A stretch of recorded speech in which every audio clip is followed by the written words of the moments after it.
Today we're going to review Unit 2, Parts A and B, which are all about quadratics. So the first thing we're going to do is we're going to work on solving trinomial quadratics by factoring.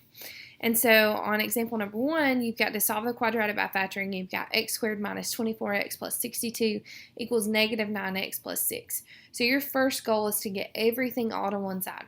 So you want to make it basically like quadratics are always, or most of the time, in the order ax squared plus bx plus c. And so we want to make it ax squared plus bx plus c equals 0. So we're going to make everything jump to the other side, which means we're going to have to combine our like terms. And so whenever you do that, you're going to get x squared minus 15x plus 56 equals 0. So if you're solving, that means we want to figure out what our x values are equal to. And so if we need to solve something that looks like x squared minus 15x plus 56, our best bet is probably by using the star method. So remember, this quadratic is in standard form, ax squared plus bx plus c. So we want to identify what our a is, what our b is, and what our c is, so that we can figure out what our x value is. So if we're identifying a, b, and c, a is the variable or the number in front of the x squared variable, and so the number in front of that x squared would be 1. So it's our coefficient for x squared. Our b is our coefficient for the x, and so in this case it would be negative 15, and our c is our constant, which is 56. So now that we've got our a, our b, and c, we're going to draw our star. So when we draw our star, remember it's always an x with a line through the center, and we label it ax, a times c, ax, question mark, b, and question mark. And then we're going to fill in our a, b, and c. So we're going to have 1x and 1x on the sides. In the middle we'll have 1 times 56, which is 56, and in the bottom we'll have negative 15. So we want two numbers that are going to multiply together to give us 56, but then we want to be able to add those numbers together to give us negative 15. So if we're thinking about 56, 1 times 56 is an option. 56 is an even number, so that means I can multiply some number by 2 to get 56. And so if we multiply, easy way to do this would be 56 divided by 2, which is 28. So if we multiply 28 by 2, we get 56. 7 times 8 is another option. Okay, so if we did, we want to be able to multiply to get positive 56, but add to get negative 15, and the only way we can do that is if both of our pieces is negative, because the only way we can get a positive is either two positive numbers or two negative numbers, but the only way we can add to get a negative is if we had two negative numbers in that case. Now, if I did negative 1 plus negative 56, obviously I'm not going to get negative 15. If I do negative 2 plus negative 28, obviously I'm not going to get negative 15. But if I do negative 7 plus negative 8, that is going to give me negative 15. So my magic numbers are negative 7 and negative 8. Now I can't reduce 1 over negative 7, so I'm going to keep it. And I can't reduce 1 over negative 8, so I'm going to keep that. So those are going to become my factors. So if we're solving by factoring, we want to get factors before we solve. So our two factors would be x minus 7 and x minus 8. Now if we want to be able to solve, that means we're going to take our factors and we're going to set them equal to 0. So when we set them equal to 0, we can easily solve for x by isolating that x variable. We would get x equals 7 and x equals 8. Now, there's a couple of ways that you can represent that. You can either represent that as x equals 7 and x equals 8, or these are really going to give you coordinates. And so this would be 7, 0, and this would be 8, 0. So if you remember back to when we talked about how you solve quadratics and what the point of solving them is, remember that when you solve, you are finding the x-intercepts, or the places where our graph crosses the x-axis. That's why we can get our answer here and then turn them into these coordinates where we have zeros for our y's, because this is going to represent that whenever we graph x squared minus 15x plus 56, your graph would cross at 7, 0 and at 8, 0. And we'll look more at what that looks like on a graph later in the video. All right, on number 2, we want to solve the quadratic by factoring. Remember, if it asks you to solve by factoring, that means you want to get all of your everything in the problem all to one side so that you make your quadratic equal to 0. So we're going to subtract 5 from both sides here so that we end up with 5x squared plus x minus 4 equals 0. So once you get it equal to 0, then you're going to solve, or you're going to factor using the star method. So whenever we do this, our a is going to be 5 because it's the coefficient in front of the x squared. Our b is going to be 1 because it's the coefficient in front of the x. And our c is going to be negative 4 because it's our constant. So we draw our star and we label our star.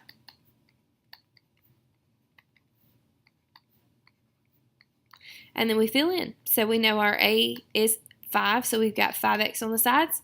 In the middle, we'll have 5 times negative 4, which is negative 20. And at the bottom, we'll have positive 1. So we want to be able to multiply two numbers together to get negative 20, but then we want to be able to add those numbers together to get positive 1. So 20 would be 1 times 20, 2 times 10, and 4 times 5. Now, if we want to multiply to get a negative number, that means we have to have one negative and one positive. But if we want to add to get a positive from those two, that combination of a negative and a positive, that means we want to have more positives than we do negatives. So if we want more positives than we do negatives, we want our bigger number to be positive and our smaller number to be negative. So in that case, 1 and 20, 20 is the bigger number. We want it to match this sign here. This is a positive one. So we want our 20 to be positive, our 1 to be negative. 2 and 10, 10 is the bigger number, so we want 2 to be negative. 4 and 5, 5 is the bigger number, so we want 4 to be negative.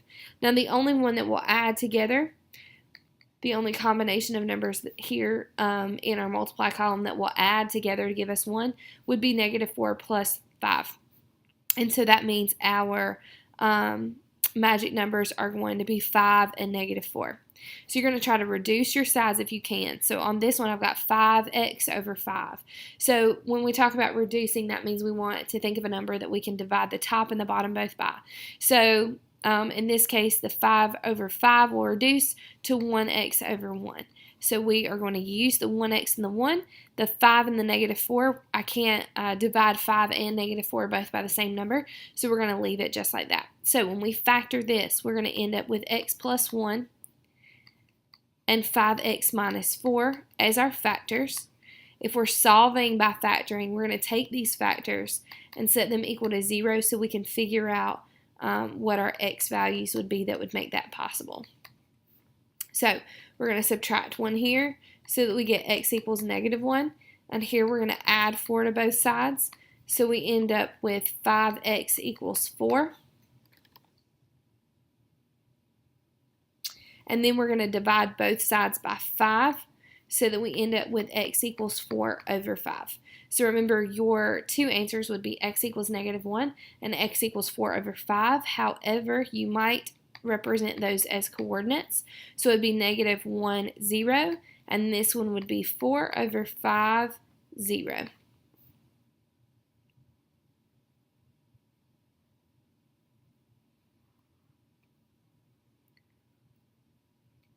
On number 3, it asks us to use the quadratic formula. So you've got to remember what that quadratic formula is, and remember that this is a formula that you're going to have memorized for your final exam. And so that formula is going to be x equals negative b plus or minus the square root of b squared minus 4ac all over 2a. So whenever you're going to solve using the quadratic formula, remember the quadratic formula will work every single time that you need to solve a quadratic. Factoring won't always work, but the quadratic formula will always work for you. even if you get imaginary answers. And so the first thing you're always going to make sure you do is you're going to make sure that you have your quadratic equal to 0. So like on number 3, my quadratic is equal to 0, but on number 4, which also asked me to use the quadratic formula, I'm going to need to move this 6 first. So everything's good here. Once I know that everything is good, everything's equal to 0, I'm going to figure out what my A, B, and C are so I can plug them into this formula. So A is going to be 1. It's your number in front of your x squared. B is going to be 10, your coefficient for your x term, and your C is your constant, which is 7. So we're going to fill into this formula. So we're going to say x equals negative 10 plus or minus the square root of 10 squared minus 4 times 1 times 7 over 2 times 1. Okay, so we're going to kind of simplify a little bit. We're going to have negative 10 plus or minus the square root of 100 minus 28. And that comes from 10 squared is 100. Negative 4 times 1 is negative 4. Times 7 is negative 28. Over 2. 2 times 1 is 2. All right, so then we're going to simplify a little more. So we're going to say negative 10 plus or minus the square root. 100 minus 28.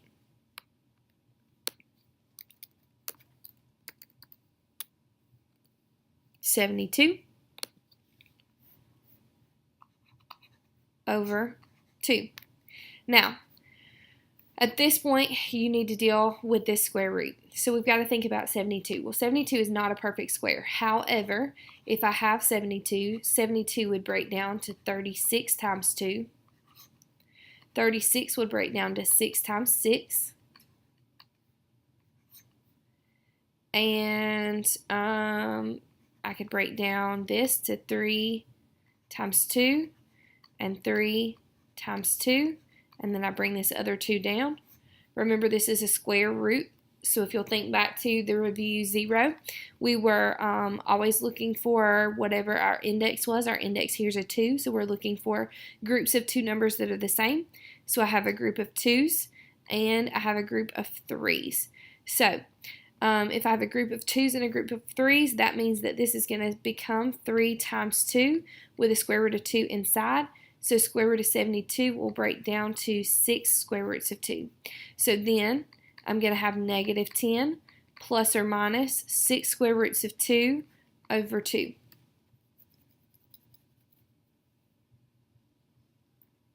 Now, because negative 10 and the 6 coefficient for the square root of 2 are both divisible by 2, we're going to go ahead and divide those out.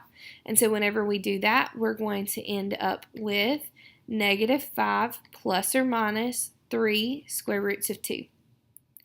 Now, remember, this plus or minus means that we have 2 answers here. We have negative 5 plus 3 square roots of 2, and we also have negative 5 minus 3 square roots of 2. So you have 2 answers. You would have x equals negative 5 square roots, or negative 5 plus 3 square roots of 2, and you would have x equals negative 5 minus 3 square roots of 2.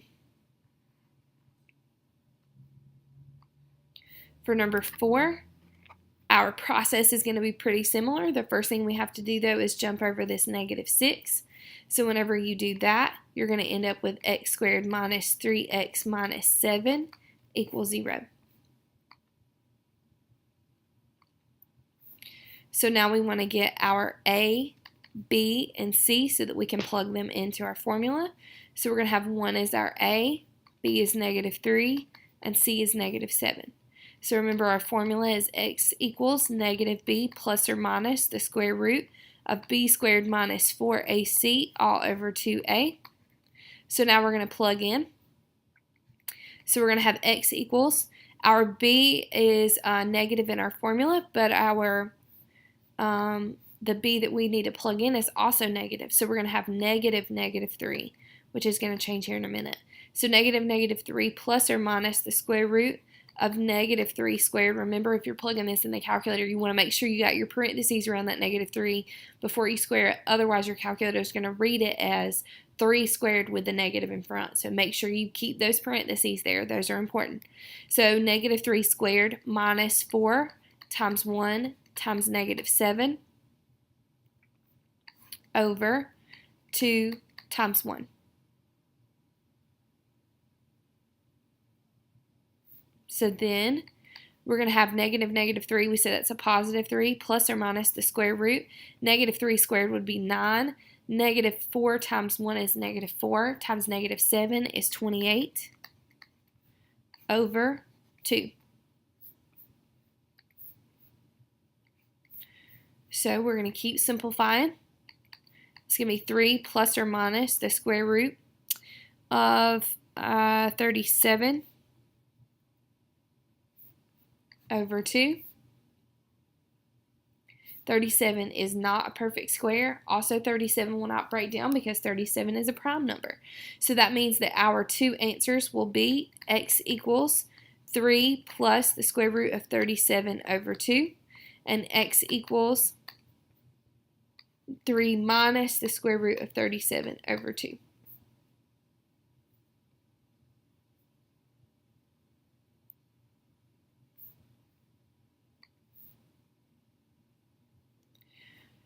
The next section asks us to just talk about parabola features. So remember that quadratics are a type of function. Whenever you graph it, you get a graph that we call a parabola. So there are some important features that we can see in this parabola. So the first one is the direction of the opening. And so when we talk about the direction of the opening, we basically mean, do the ends point up or do they point down? And so in this picture, we can see that our ends are going to point up. Our vertex is going to be the turning point. So we can see in this graph that if we were reading this graph left to right, we would say, okay, we start up here, we go down, so we decrease first, we get to this point down here, and we turn and we increase. So we decrease from here to here, we increase from here to here. That point where we change is called our vertex, and that point is right here. So that point in this particular graph would be at -4, -9. So our vertex would be -4, comma, -9. Now, we could also talk about our intervals of increasing and decreasing. So in this particular graph, on the left side, we start decreasing. So we decrease on the left side from negative infinity. Remember, you're talking about your x values. So as we go this way, our x values are going to get smaller. So that's negative infinity to that x value here at -4. So we would decrease from negative infinity to -4. Remember, at our vertex, that's where we change. So our vertex is here. At that point, we switch over and we start to increase. So we increase from the x value -4 to where our x's are going to continually going to, as our x values increase. So we're going to say our increasing intervals are going to be -4 to positive infinity. Now, this vertex was at the bottom of our graph, and so that means that we had a minimum vertex. Our axis of symmetry is the line that goes directly through our graph, which cuts our graph into two distinct pieces. And so our axis of symmetry is going to go directly through that vertex. Our axis of symmetry is always a line, and that equation is always x equals, because it's a vertical line which crosses over the x-axis, and it's going to be x equals the x value in our vertex. So x equals -4.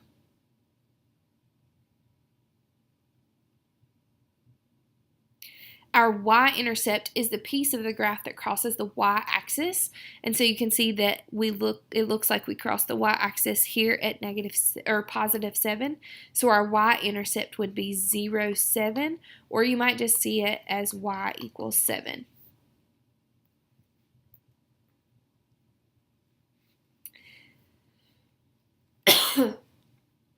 Our x-intercepts, which you'll sometimes hear called roots, zeros, or solutions, are places where we cross the x-axis. And so in this graph, we cross the x-axis in two places. We cross at x equals -7, and let me move this one just so it looks a little better. So we cross at x equals -7, and we cross at x equals -1. Now remember that we can also represent those as coordinates, and so that would be negative 7, 0, and this one would be negative 1, 0.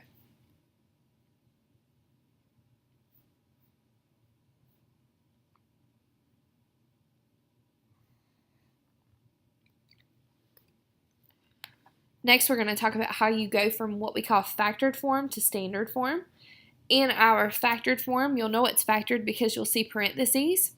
Remember earlier in this video, we called our stuff that was in the parentheses our factors. So this is in factored form because we see parentheses. If we want it in standard form, remember standard form of a quadratic is that ax squared plus bx plus c. So we want to change something that looks like 2 times x plus 3 times x minus 1 into an ax squared plus bx plus c. So if we're going to do that, for now we're going to ignore this y equals, and we're just going to do what this says. And so if all these things are written side by side with nothing separating them, that means that we are multiplying. So the first thing we're going to do is just like we did yesterday at the end of review number 1. Or chapter unit 1 review. We're going to distribute. So we're going to distribute this 2 to the first set of parentheses only, and that's going to give us 2x plus 6, but then we'll have 2x plus 6 times x minus 1. And just like in the unit 1 review, you're going to take something that looks like this, and you're going to multiply it using the box. So I'm going to draw a box.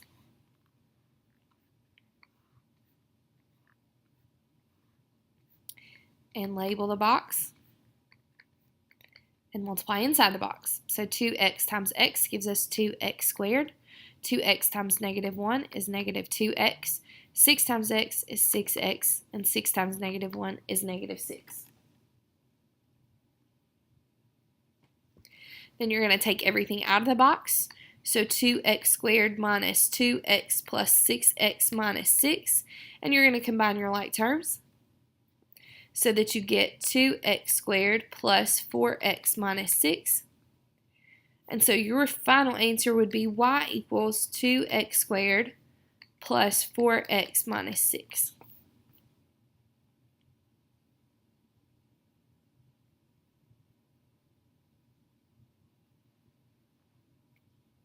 Another way that you can have quadratics written is what we call vertex form. When we have vertex form looks like a times x minus h squared plus k. The reason we call it vertex form is because it's easy for us to identify what our vertex is. Our vertex comes from the h and the k that are here, and so your vertex would be hk. So for example, in this particular problem, our vertex would be at negative 1, negative 4. So we know it's negative 1 because in our formula it's x minus h, and if it's a positive 1 in our problem, that means that this must have been a negative 1 in the h piece. So it would have been like negative negative 1, which would turn it into that positive 1. But that question is asking us to go from vertex form into standard form. So the first thing we're going to do is we're going to say 3 times x plus 1 times x plus 1 because of that squared, and then we're going to minus 4. So kind of like on the last one, we're going to start by distributing that 3 to just the first set of parentheses. So we're going to have 3x plus 3 times x plus 1 minus 4. So then, again, like on the last one, we're going to multiply this first little bit here. So the 3x plus 3 times x plus 1. So over to the side, you'll have 3x and 3 and x and 1. 3x times x gives you 3x squared. 3x times 1 gives you 3x. 3 times x gives you 3x. And 3 times 1 gives you 3. When you put together your like terms, that would be your 3x's here. You would get 3x squared plus 6x plus 3, but you still have that minus 4 at the end. And so when you put together your 3 and your negative 3, you'll end up with 3x squared plus 6x minus 1.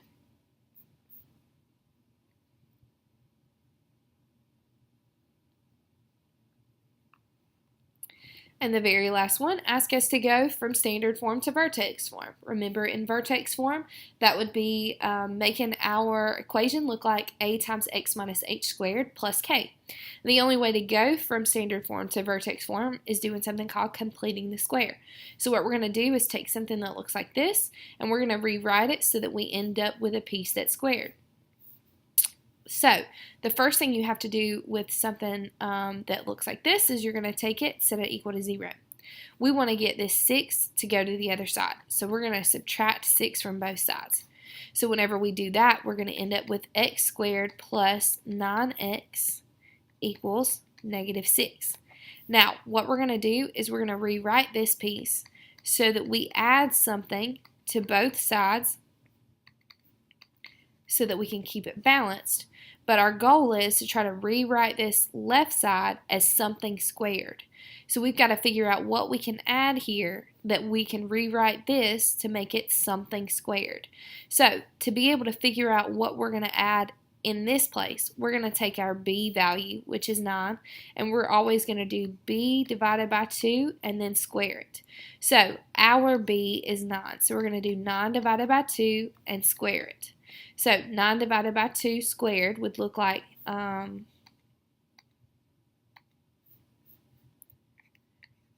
over 2 times 9 over 2, which will give you 81 over 4. So we're going to add 81 over 4 to both sides.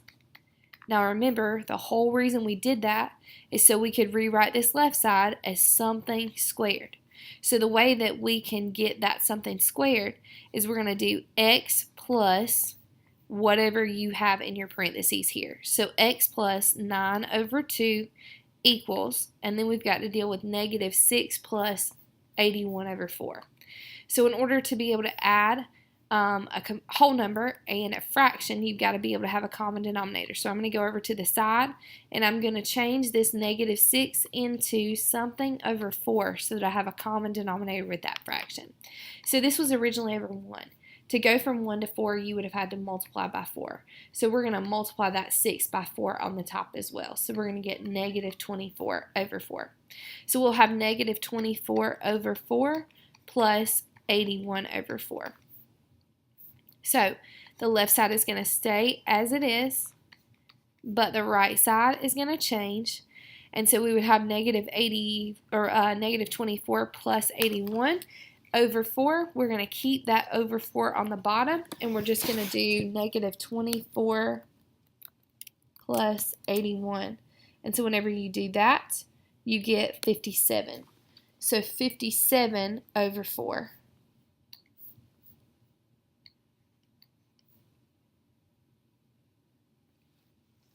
Now, you'll notice that 57 over 4 does not divide evenly, so we're going to leave it as 57 over 4. But keep in mind, in our vertex form, we always had a times x minus h squared plus k. So if you'll notice, we've got our squared piece, but we don't have our plus k, so we need to take this and jump it back over. So we're not quite done yet. If it was positive 57 over 4, we're going to subtract 57 over 4 on both sides so that we end up with everything all on one side. And so our final answer then is going to be x plus 9 over 2 squared minus 57 over 4, where our vertex would be negative 9 over 2 and negative 57 over 4. Now you might have those written not as improper fractions, but as decimals.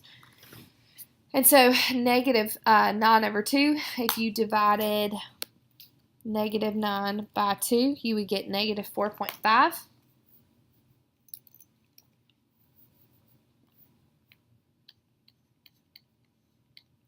And if you divide negative 57 by 4, you get negative 14.25. But you could also see that written as negative 4 and a half and negative 14 and a fourth.